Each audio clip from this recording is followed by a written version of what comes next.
Okay. Okay. Okay. Thank you, Karen. Mhm. Good morning, everybody, and welcome to the August 11th, 2022 special electrical work examining board meeting today. The purpose of this special meeting is to continue discussion on the requirements for a C8 electrical license. And this is a continuation of the meeting that we had back on July 20th of this year.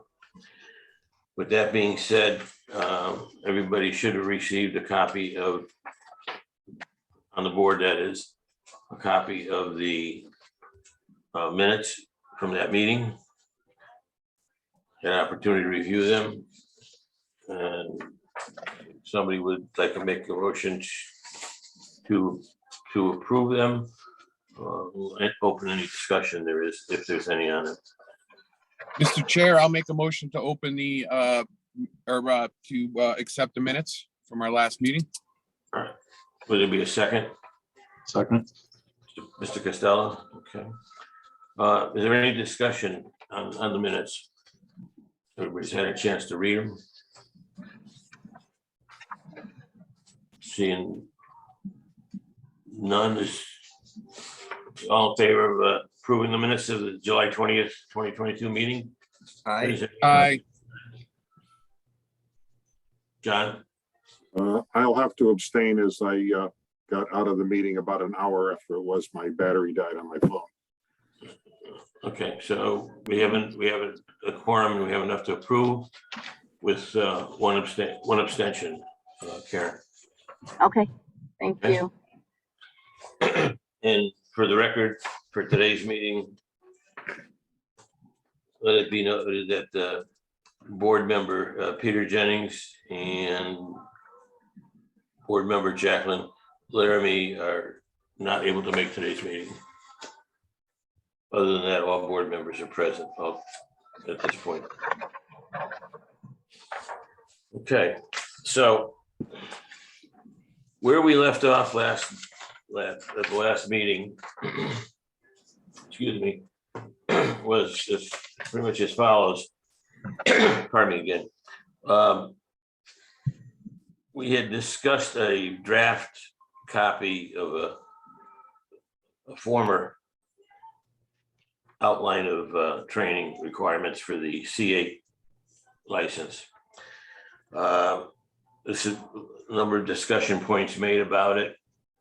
And in the end, I asked everybody if they would kindly send in to Karen any suggestions, recommendations, comments of things they would like to see incorporated or unincorporated in the document going forward, and asked that they all be sent in by the 4th of August.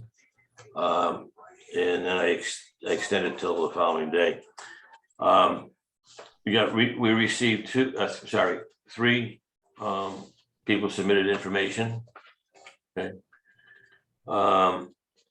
Karen, are you in a position to be able to share these documents online? Yes, I can. Yep. Okay. We received 3 of them. So you can just, I don't know if there's any particular order you would like me to do that, or.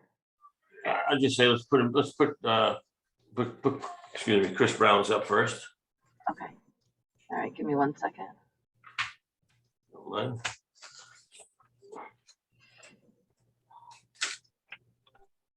For those that don't have a copy of it.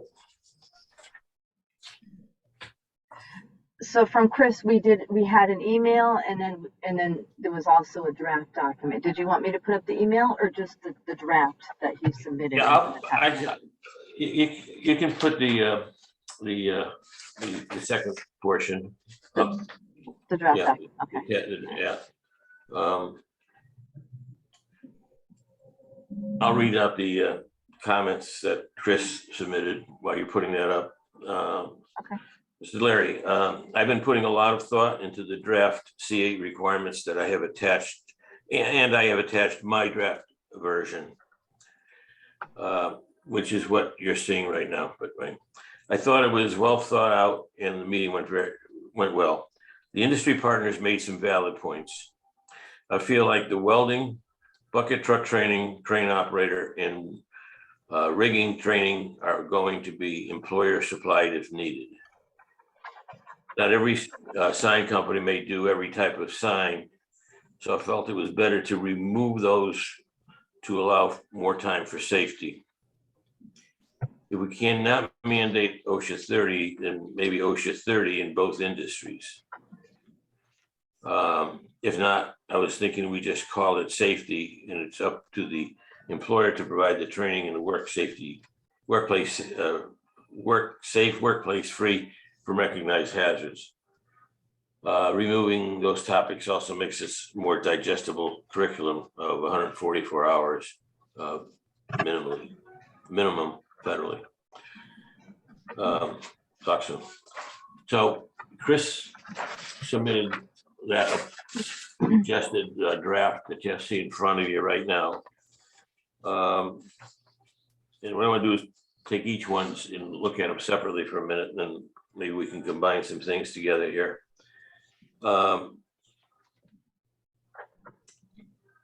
Chris, when you said here, if we cannot mandate OSHA 30, then maybe OSHA 30. When you say in both industries, what did you mean by that? OSHA 10 in both industries and construction and general industry.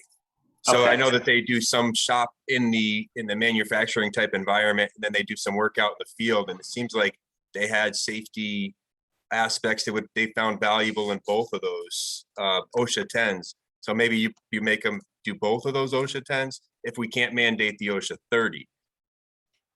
Right. Okay, gotcha. Okay, that helped clarify it for me. I would like to, just looking at this, okay. One of my comments to this was that where it says on the last paragraph there on the first page, on the job training credit will be given for UL listed fabrication shop experience not exceeding 500 hours. One thing I think we may want to consider is changing that will to a may. Because we may want to have a better understanding of what that person did for fabrication. Okay, just a thought. And then from a related trade instruction standpoint, you indicate math, drawings, theory, state regulations, codes and standards, okay. OSHA safety 1910 and 26 and 70 E also, which are good points. And job information, science, installation, attachments, footings, concretes, calculations, etc. And then you have some reference materials. Okay, so this is a well-reduced version of what we were looking at last month, what was proposed. Does anybody have any comments on this? Or any questions on Chris's first? And then I'm going to go to the next one and the next one, and then we'll kind of try to pull some stuff together here. Anybody have any questions on that? Okay, I mean, we can still address those later. The next one that I'd like to share is the one from John Yusa. Okay. Let me get that up.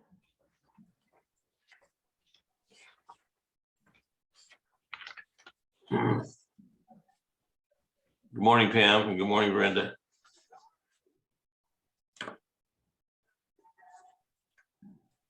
Good morning. This is Ms. Birdsong. Good morning. How are you? Great, thank you. Good morning, Mr. Chairman and chairpersons. This is Pamela. How are you? Okay. Looking at the second suggestion that came from John Yusa. Basically, as you can see, this is for his 2 cents. From what I heard, the phone battery died. He feels that the electrical portion of their license should include documented classroom education of multiple areas of the NEC with a few exceptions, which is something we more or less talked about last month too, John, which you may not have been on board with at that point because of your battery. The voltages encountered safety working conditions, communications and service of existing systems, takeover or upgrades are no different than that are encountered by an unlimited electrician in the course of normal workday.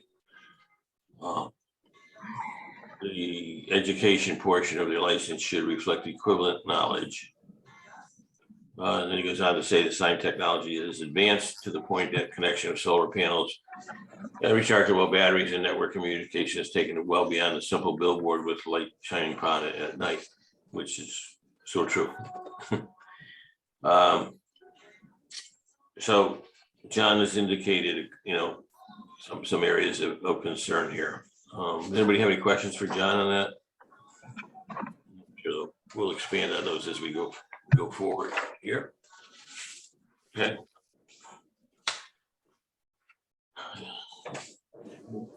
All right, we can move to the last one that was submitted, which was from Sign Pro from Peter. Okay.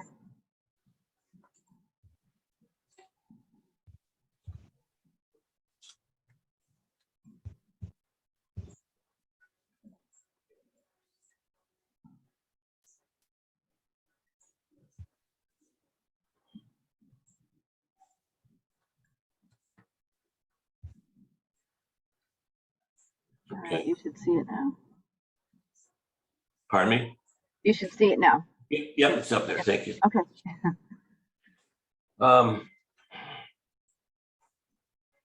Move it up a little. You can let me know at what point you want me to Yeah, move okay. it forward. I'll go down, I'll go down line by line for everybody. Thank you for the opportunity to provide some feedback, questions, clarifications to the draft copy dated June 20th, 22. Where the electric sign C8, okay. On the job training and related instruction, okay. In regards to related instruction, some of these are questions I'm going to try to answer them as we go here.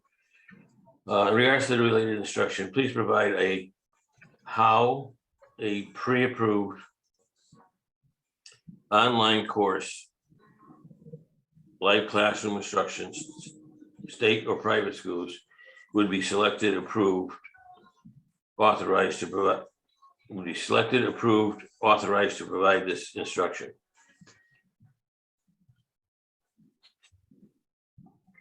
And then private school, okay. So we would, once we develop a curriculum here, totally. Right now, we're talking about an outline. The apprentice would actually be registered with the Department of Labor through Todd Birch's people. And it would be a list of schools that would offer the program. And those schools would have been all pre-approved based on previous history. Todd, I know you want to hop in on that, so I see your hand up. I'll let you hop in right now. I believe that for necessary approval, I would recommend you check in with the Office of Higher Education. I am not the sole entity of approval. Okay. Make a note of that. We'd like to make you do that, though. Yeah, I'd rather not, my friend. Thank you very much. Okay.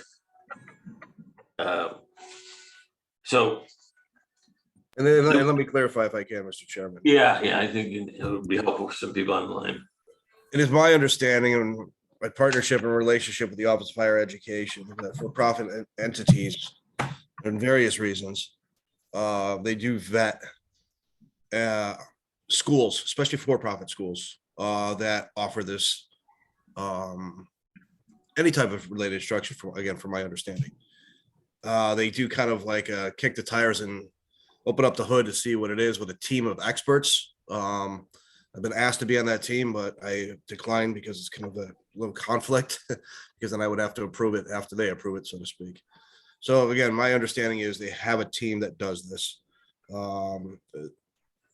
I know that they have in the past issued not only certificates of approval, but certificate to operate. I don't know if that is still in order, but that being said, I know of a few schools that have done that, gone through that process. I'm not saying that all have to, but I would inquire of your status, what the school is, what it does, have them deem that status, let them do their quote unquote forensics, kick tire, open hood. I have an agreement with them as partners. If they approve, I pretty much rubber stamp it right away because they've already done the vetting. So I just want to make that recommendation. With regard to the union component, obviously, you are all party to the National Apprenticeship System as international unions. If you want to incorporate that and your international wish to incorporate that, obviously I'm fine with that, due to the fact it's unilateral through the country. But I just wanted to clarify that. I'm obviously very amenable, whatever industry wishes to do. If they wish to say, yeah, this particular organization meets validity and rigor of this related instruction, I'm also fine with that through the State Apprenticeship Council recommendation to the commissioner. But again, long story short, and I'm sorry to be a little long-winded, it's a little bit complicated. I would definitely inquire with the Office of Higher Education. So thank you. With the Office of what, higher ed, you said? Yeah, yes, sir. Tim Yeah. Larson and his Yeah, folks yeah. over there. Yeah, okay. Like, we can do that, we can do that, actually, no problem. So to try to answer that question, it's a process that still has to be done and developed. But before we can ask anybody to even look at it from that direction, we need to have something put together to give them, which is what we're trying to do at this level right now. The next comment here says we ask that a C7 license holder and UL certified facility can hold this private schooling with strict curriculum and recorded sessions if so required. Again, we're not talking about continued ed here for this. We are, although it is a requirement ultimately. We're talking about the initial apprentice curriculum here. And depending on the requirements of the schooling, I'm not sure with that private schooling at a license holders or UL certified facility would be approved, but I'm not saying it would not be either. So that's a little bit of a TBD. Okay. Can you please elaborate on the job? Elaborate the on-the-job credit for UL listed fabrication certified businesses in regards to the not exceeding 500 hours. My only comment to that is that that's something that was in an original draft back sometime. And I really wanted to take a deeper look into that as to how and where 500 comes up. If it was just an arbitrarily number put in or what. So I think we would need to look a little bit deeper into what that training consisted of, particularly on the from a fabrication standpoint, if we're going to give 500 hours credit.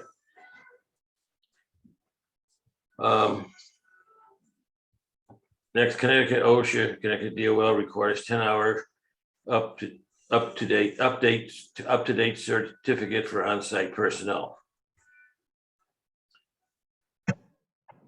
If the owner or general contractor requires a safety director or company for any particular reason, then that would be applicable. But to have OSHA 30 for each individual strictly for electric sign service seems to be an excessive requirement.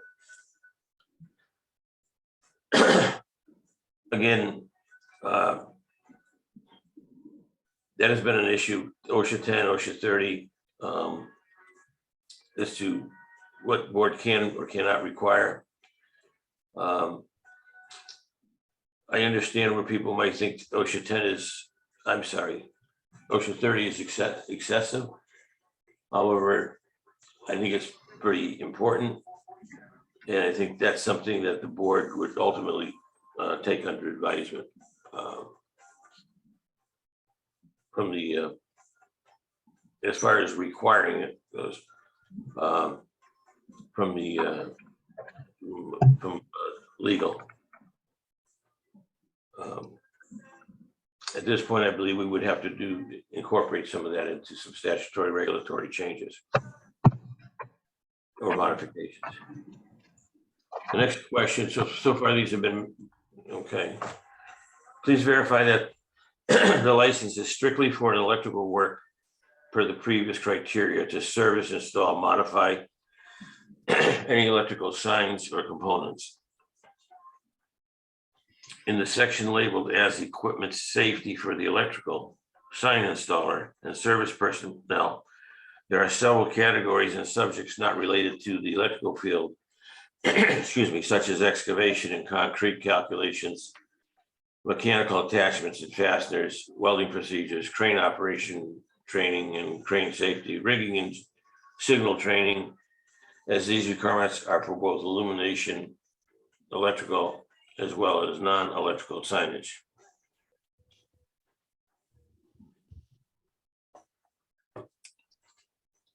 Not to dodge that question, but based on all those items that are brought up here, it needs to be clarified in the definition of the C7, C8 license. What is covered. We are covering it electrically, okay?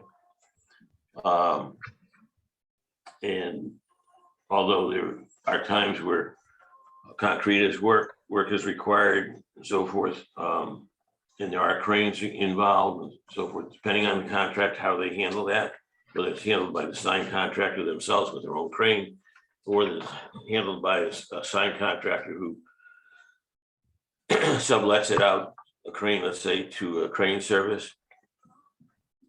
There's a number of factors that need to be talked about there in situations.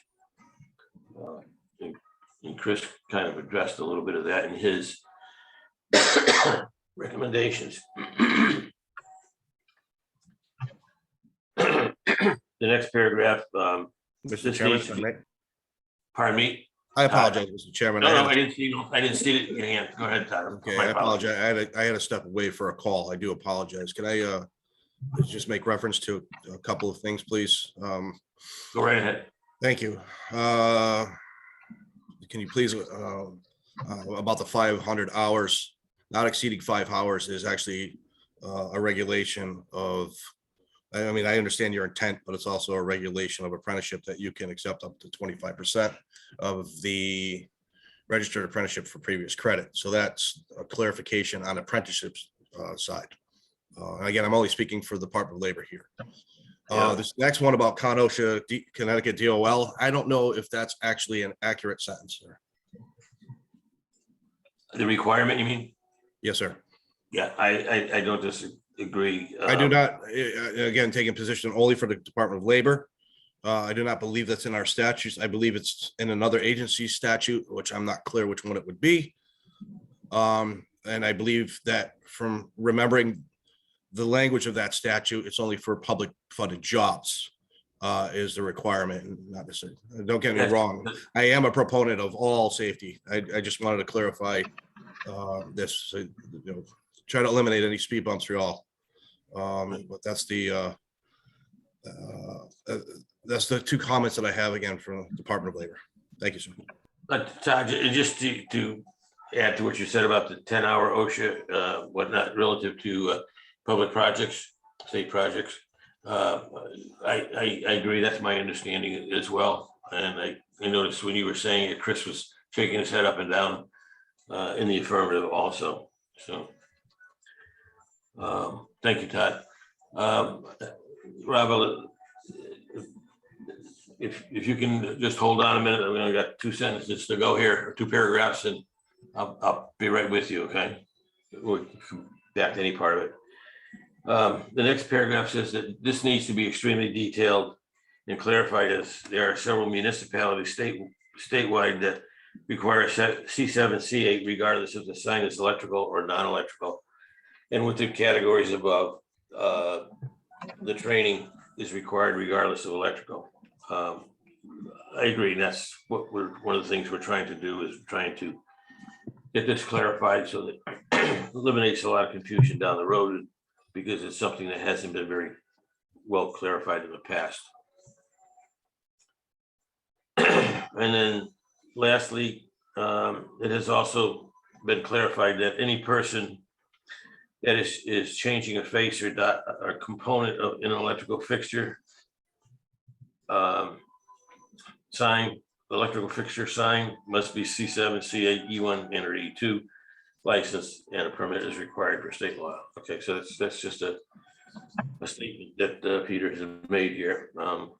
There is some information on the particular issue that goes back a little ways that the board took a position on. So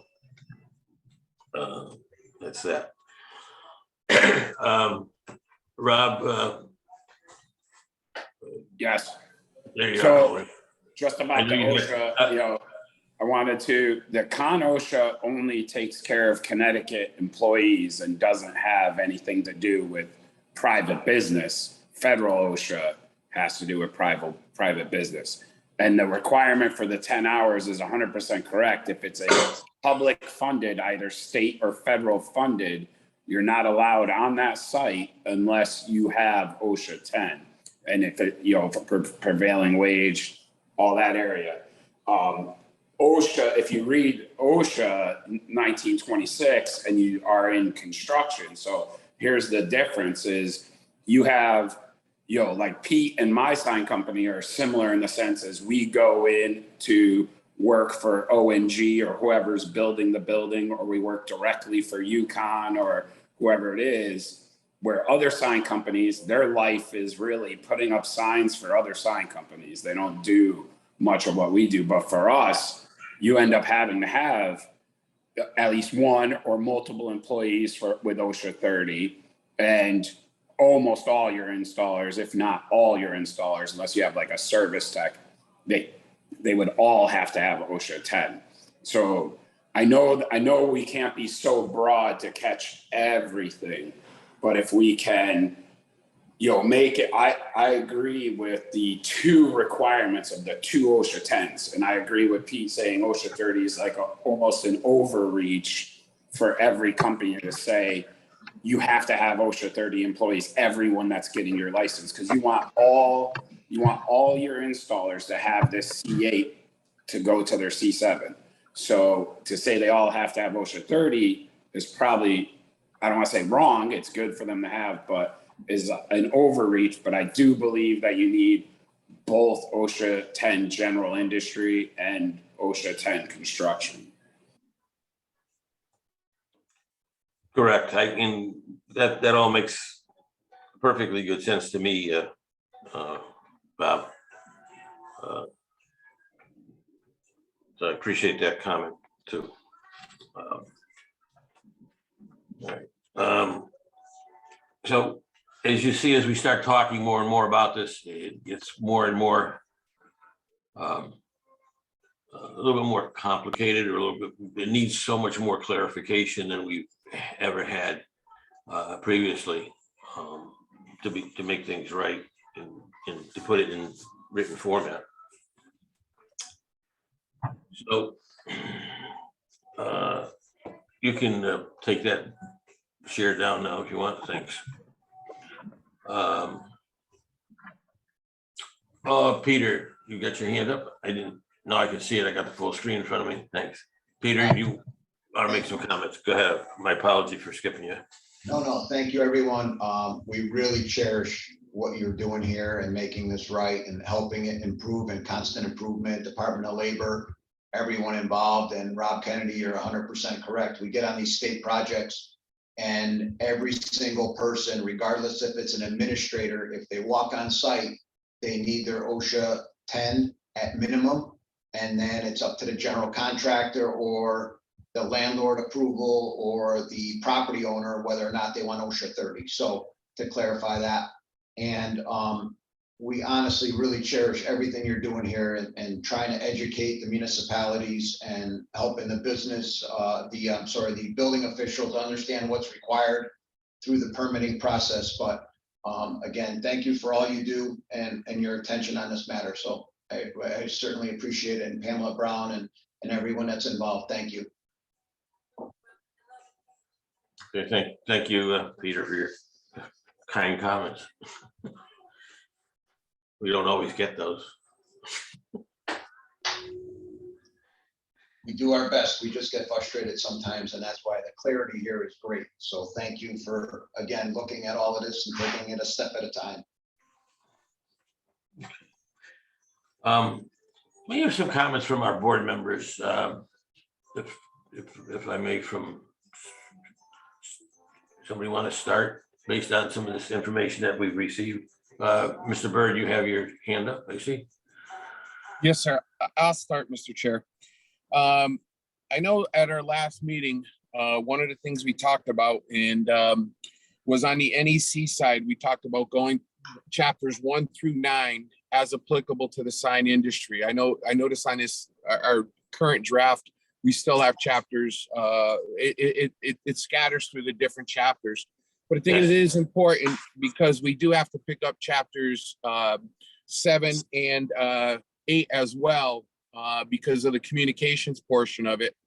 I just wanted to make sure that we added that in there under that.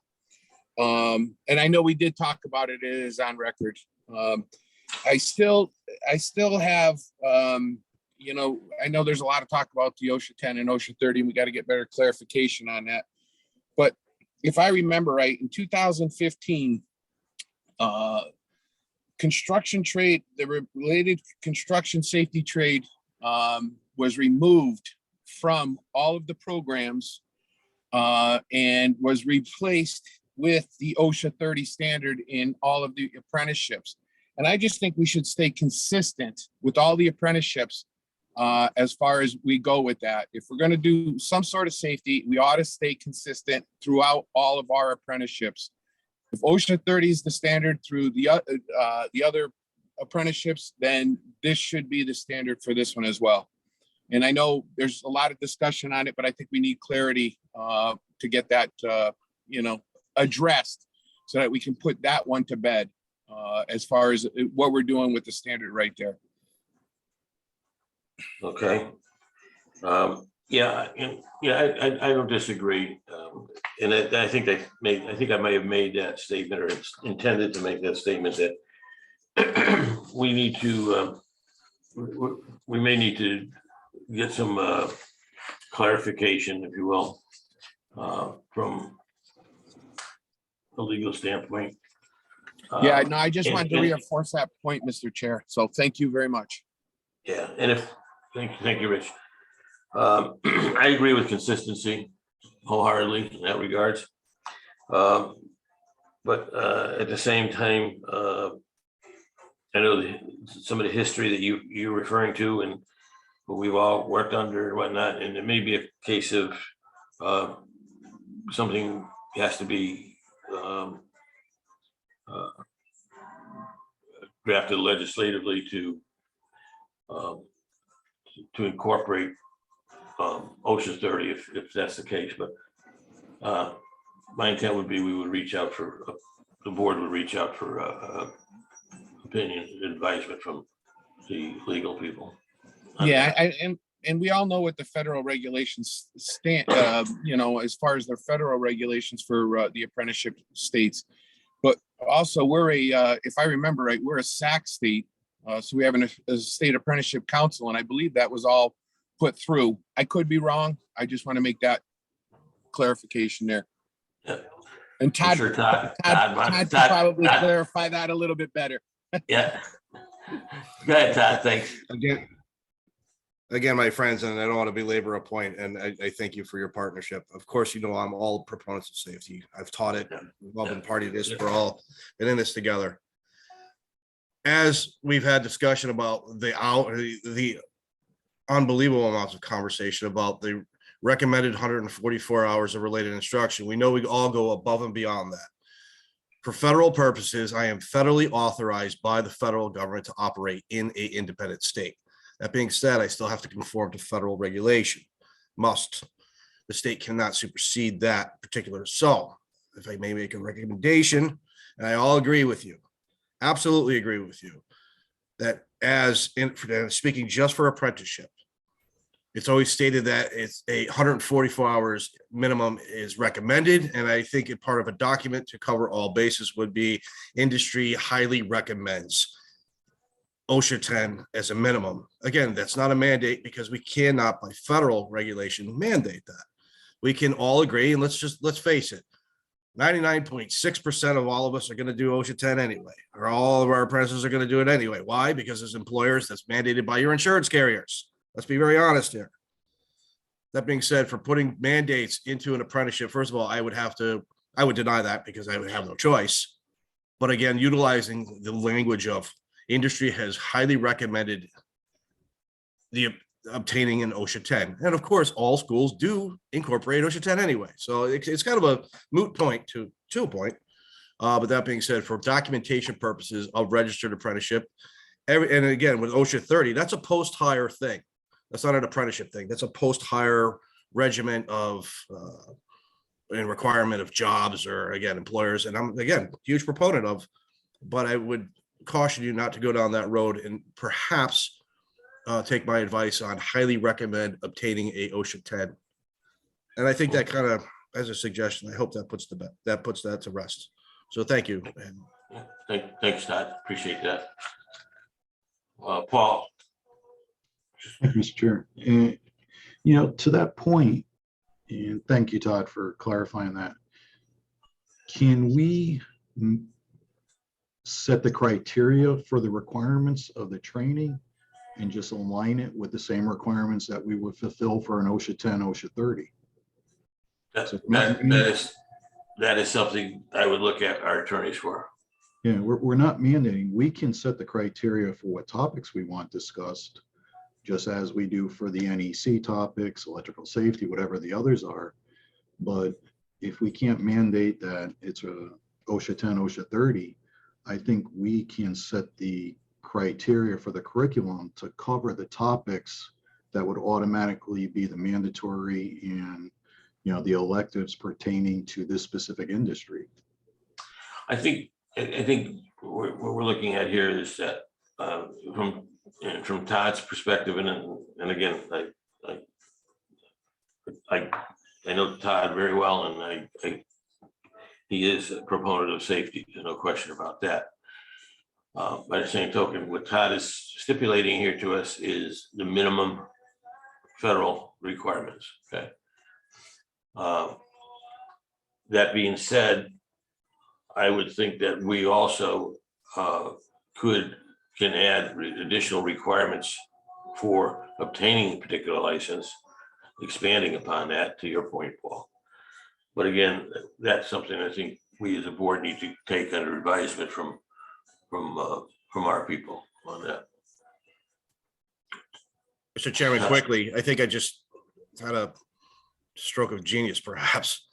You cannot incorporate them into the standards of apprenticeship, but there's nothing preventing any of the related education providers from incorporating OSHA 10 into their classes. I have no objection to that, nor do I have anything federally or state that would actually prevent that. For the actual standards of apprenticeship, that's off the table. for incorporating that to any of your related instruction courses availed. That's at your discretion. And I think that actually solves this issue, in my opinion. Thank you, sir. Yep, thanks, Todd. Yep. I think that's where we're all kind of thinking on that same line. Exactly. But by the same token, when we do, we have to make sure it's done and or has been done properly.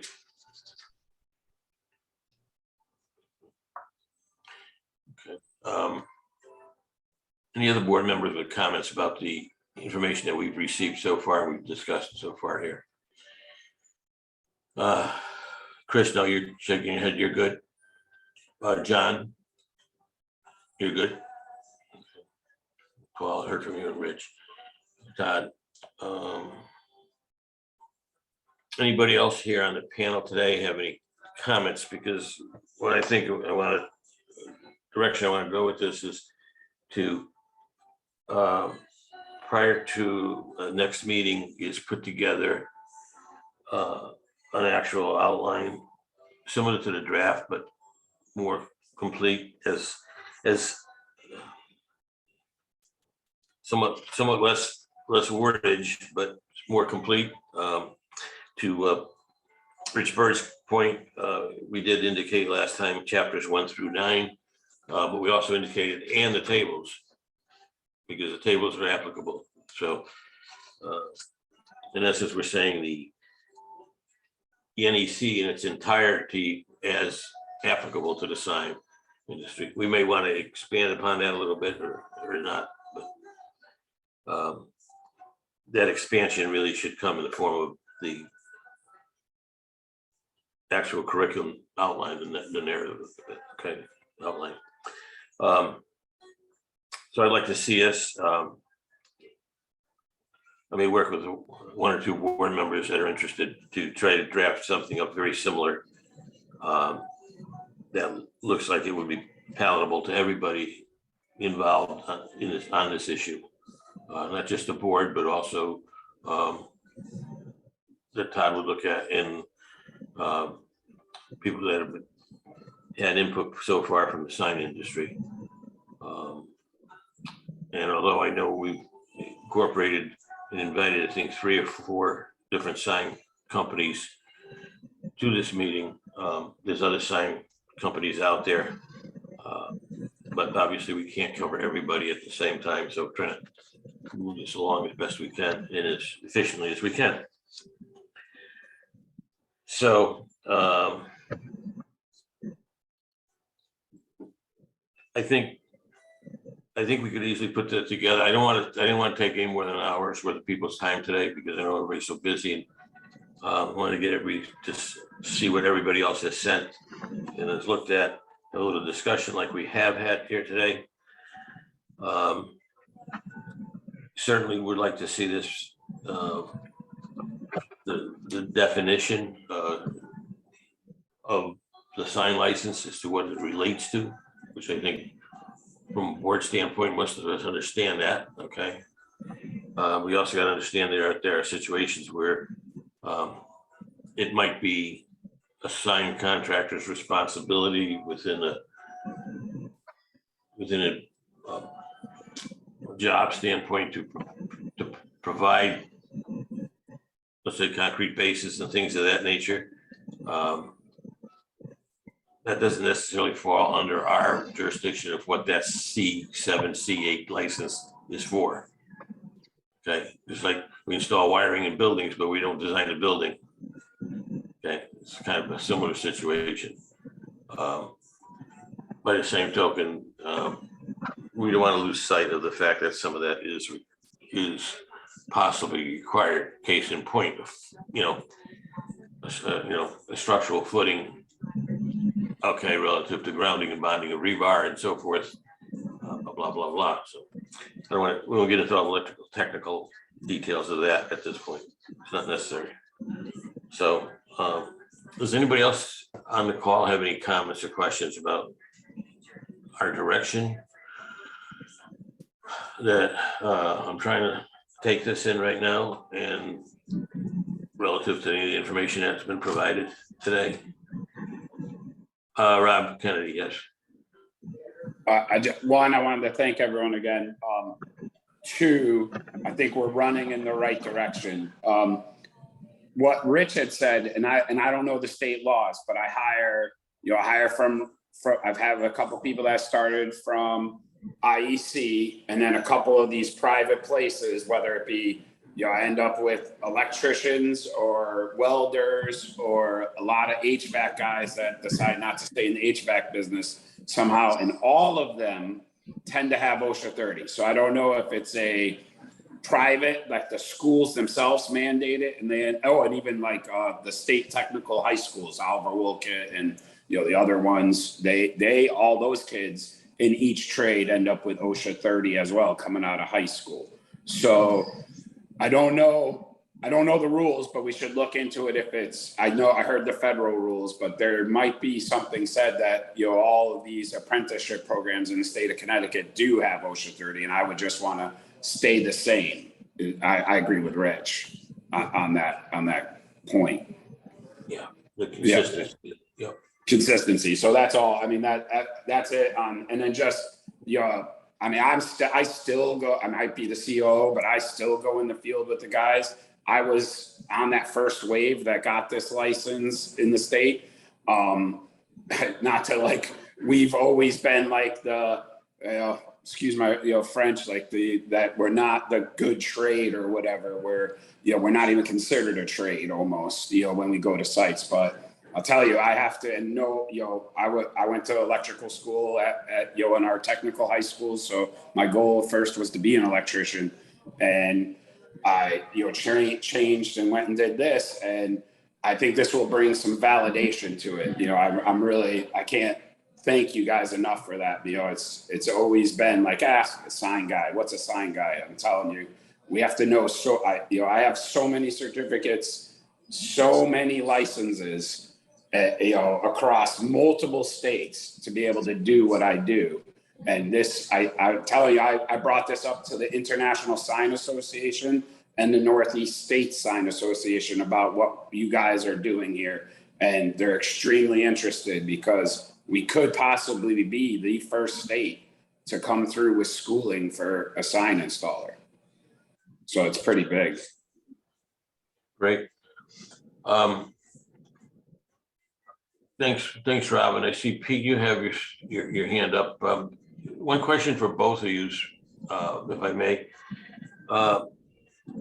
We did talk to the 500 hours of OJT for fabrication, UL fabrication in the shop. Do you have an outline of what is required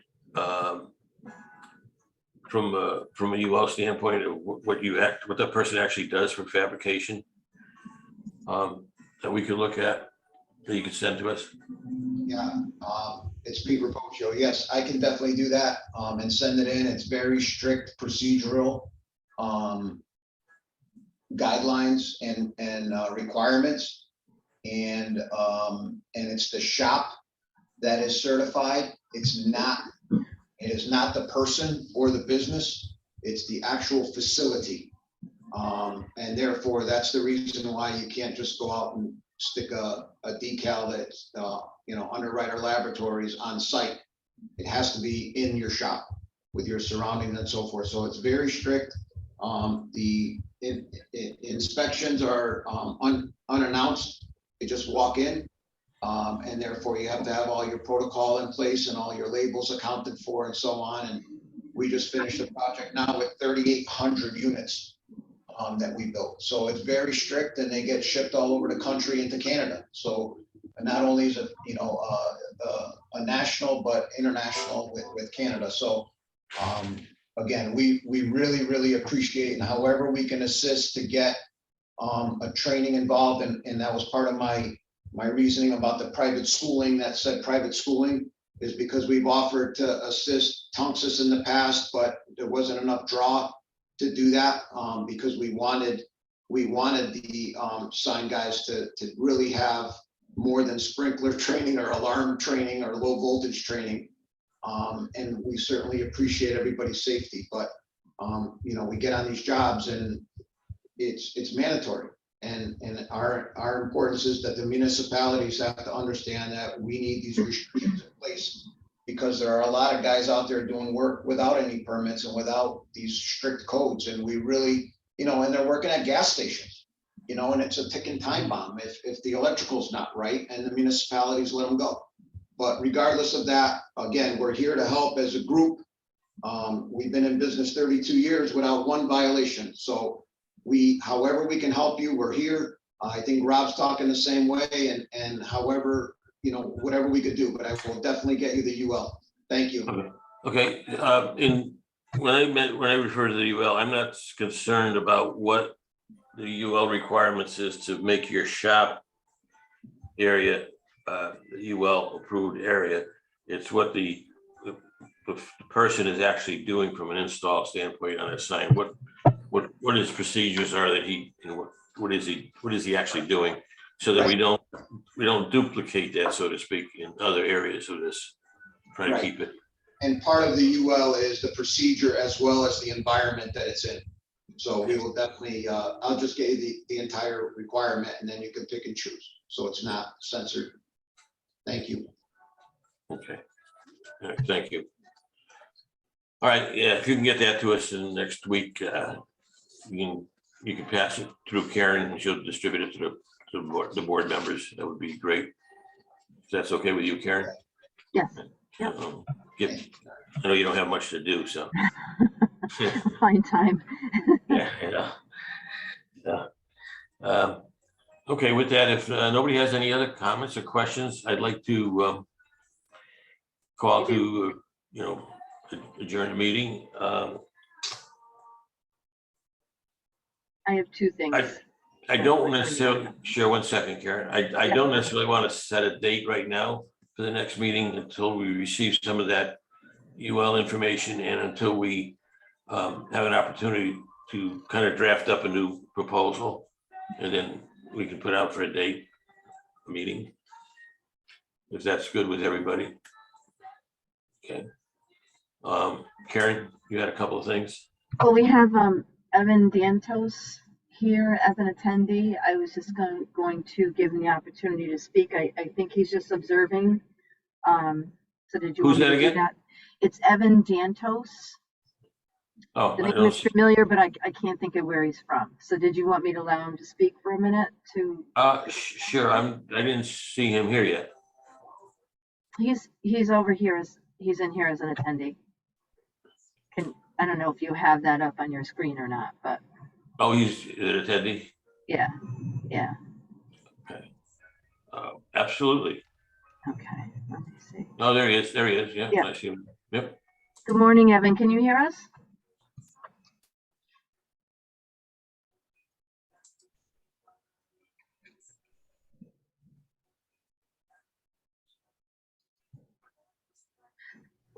While we're waiting, I have one more thing. Sure. The minutes from the draft minutes from July 20th, I didn't put them on this agenda. They should have been on this agenda, but I didn't put them on here. So I'm wondering, they're actually on the agenda for tomorrow. Who is? So, and you guys voted on them today, which is perfectly fine. Did you want to add that to this agenda, make a motion to add that to this agenda? Because I hadn't put it on this agenda, as it should have been. What were you adding to it? The draft minutes from July 20th. At the beginning of the meeting, you guys reviewed and voted on them, Yep. but it's not on this agenda. Oh, okay, on the You know agenda, what I so, And it should have been. It makes a lot of sense. yeah, absolutely. I put it on the agenda for tomorrow. So I'm just wondering, just as a housekeeping type of thing, if you wanted to make a motion to add the item to the agenda. Yeah, I mean, to the agenda, and then we'll go on. Does anybody have an objection to Karen adding that to the agenda? Review of the minutes of the July No, I'll make a motion. minutes, okay. Paul, Yeah, no, I'll make the motion if we need to just make a motion to add the minutes for approval yeah, to the agenda. and Chris, I'll second it. okay, any discussion? All in favor, aye? Aye. Okay. Opposed? Abstentions? Okay. All right. Uh, thank you. It's one Rich less Brown thing we already, need to Rich do Brown, tomorrow. Rich Bird rather did leave the, not making him Rich Brown teeth. Rich Bird did leave the meeting, so you can leave him as he had left. Okay. All right, Yeah, Evan? let's see, Evan. I want to say he's from Yeah. Robinson and Cole. He is. That's what I was just gonna say. Yes, And- okay, all right. And normally on other meetings, he's just been observing, I guess. Exactly, So- okay, So, all right. so let the record show that we did call upon him if he, Mhm. but he did not respond, so. Right, okay. That's all I had. Okay, motion to adjourn? Well, So moved. second by Chris, all in favor, aye. Aye. Nobody ever objects to that, I'm telling you. All right, thank you.